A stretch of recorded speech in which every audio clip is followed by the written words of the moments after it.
Hello, fourth grade. Let's take a look at our final reflection for this week, for Friday, the April 3rd. And we're on page 52 in our reflection booklets. And it is titled Mother of Sorrows. Today we look at someone we love standing in sorrow at the foot of the cross. It is the feast of Our Lady of Dolores. We see our mother sharing the torments of Jesus, embracing his dead body, kissing him, and adoring him. Oh, let us hasten to her with pure and loving hearts. Under her lovely blue mantle, let us hide for a moment of prayer. This lovely remembrance of her sorrows will be precious and sweet to Mary, who is waiting in heaven to show us Jesus. Say often through the day, O Mother of Sorrows, I grieve with thee, and beg forever thy child to be. Here we have a picture that they show us as well. I love this reflection because it has to do with our Heavenly Mother, Mary. And I think a lot of times I personally know that I sometimes forget that Mary is a person who is there for me and is always looking out for me and who is watching over me and guiding me just like our mothers here on earth. Um, and you can really think of Mary as your true mother, right?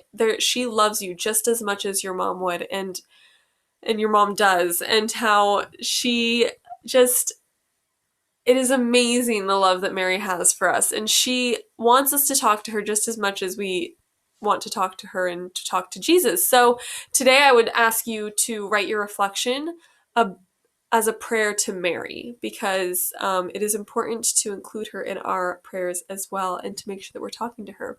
One thought I wanted to leave with you is that when you're thinking about your relationship with Mary, think about your relationship with Mary as your relationship with your mother.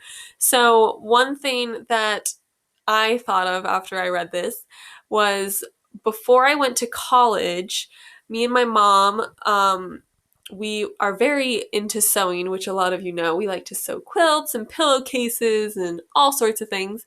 And so she wanted to make me a quilt before I went to college so that I could have a nice quilt and think of her while I was away, because this is the first time I was going to be away from my family for, a longer amount of time, because when you go to college, it ends up being a little bit longer, right?